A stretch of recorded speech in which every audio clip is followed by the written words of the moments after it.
Explicamos el funcionamiento de las células de las plantas en la descontaminación del suelo. ¿Qué características especiales poseen las plantas que puedan presentar una ventaja en estos ambientes deteriorados? Las plantas que representan una ventaja en ambientes deteriorados, o también llamadas plantas fitorremediadoras, poseen distintas características especiales, entre las cuales tenemos a la capacidad para asimilar, acumular y metabolizar diversos contaminantes presentes en el sustrato. Asimismo, tienen la posibilidad de evaporar el agua por medio de las hojas. Son de crecimiento acelerado, su siembra es relativamente sencilla, estiman un alto nivel de biomasa, contienen raíces profundas y son plantas que requieren poco mantenimiento.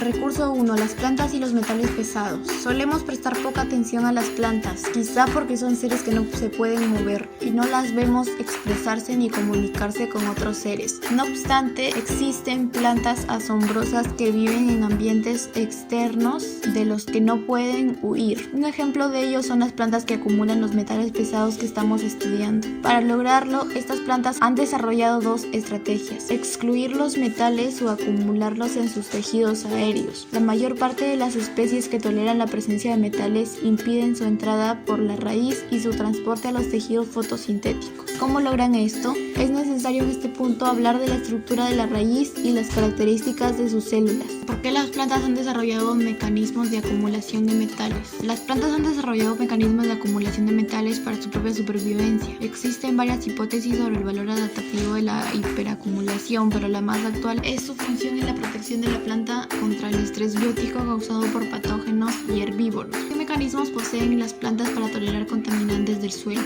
Las plantas, para tolerar contaminantes del suelo, poseen mecanismos tales como la fitorremediación. Este método se basa en los procesos naturales mediante los cuales las plantas y la microbiota asociada a sus raíces degradan o secuestran los contaminantes. Actualmente se consideran 4 estrategias de fitorremediación principales. La primera es la fitoextracción, la segunda la fitoestabilización, la tercera rizodegradación y por último la cuarta la fitovolatilización. ¿Cómo regulan las plantas el ingreso de contaminantes en su interior a nivel de la raíz? Las plantas regulan el ingreso de contaminantes en su interior a nivel de la raíz a través de las células de la endodermis, que excluyen a las sustancias que pueden considerarse dañinas para los vegetales. ¿En qué estructuras de la planta y específicamente de la célula vegetal se almacenan los metales pesados?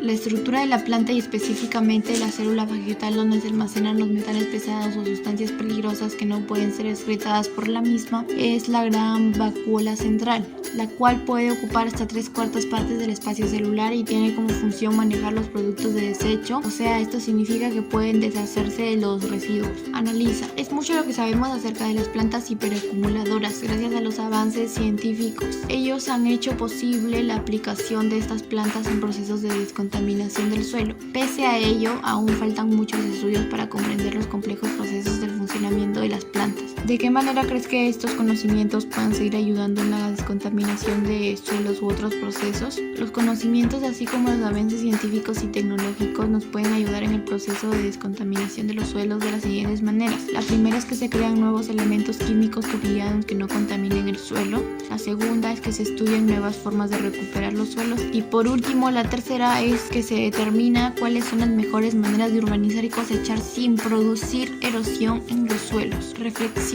En la lectura Contaminación del agua por minería de pequeña escala de la actividad 2 del área de comunicación, comprendimos cómo la minería ilegal contamina nuestros recursos y hay dificultad para fiscalizar, debido a que muchas veces estas acciones se desarrollan en lugares aislados a lo largo del territorio nacional. ¿Cuáles son los principales contaminantes que resultan de la minería ilegal? Los principales contaminantes que resultan de la minería ilegal son el cianuro y el mercurio. ¿Cómo estos contaminantes afectan los suelos de la Amazonía, que son parte del patrimonio natural de nuestro país? Bueno, esto trae un listado de consecuencias y efectos nocivos tanto para las personas como para la flora y la fauna en general, que van desde la desvalorización de la tierra hasta la imposibilidad del uso de esta. Y si observamos en la comunidad, nos preguntamos, ¿cuáles serán los mayores contaminantes que afectan los suelos de la comunidad? Bueno, entre los principales contaminantes se encuentran los metales pesados, los microorganismos patógenos, los hidrocarburos, los plaguicidas, la basura, los ácidos y aguas de relave, los residuos sólidos y los desechos químicos que vierten las fábricas. ¿En qué situaciones cotidianas las personas contaminamos los suelos? Nosotros contaminamos los suelos cuando usamos plaguicidas, insecticidas, herbicidas o fungicidas sin seguir las instrucciones de seguridad, o también cuando plantamos en unas tierras sin descanso y sin usar abono. Además, cuando compactamos el suelo para poder edificar sobre él, o cuando una gran cantidad de ganado camina sobre un terreno de forma constante. Teniendo en cuenta estas situaciones anteriormente nombradas, ¿cómo debe ser nuestra actuación en adelante? Bueno, la primera medida que se debe tomar en cuenta es no arrojar productos que sean nocivos o tóxicos al suelo, no desechar objetos sólidos sobre lugares que no están preparados para este fin, evitar la compactación del suelo, enriquecer el suelo con materia orgánica y por último, si hablamos del cuidado de suelos, no debemos dejar de mencionar una medida para el cuidado de espacios abiertos, la cual es protegerlos del viento, ya que este ayuda a que la erosión del suelo se intensifique.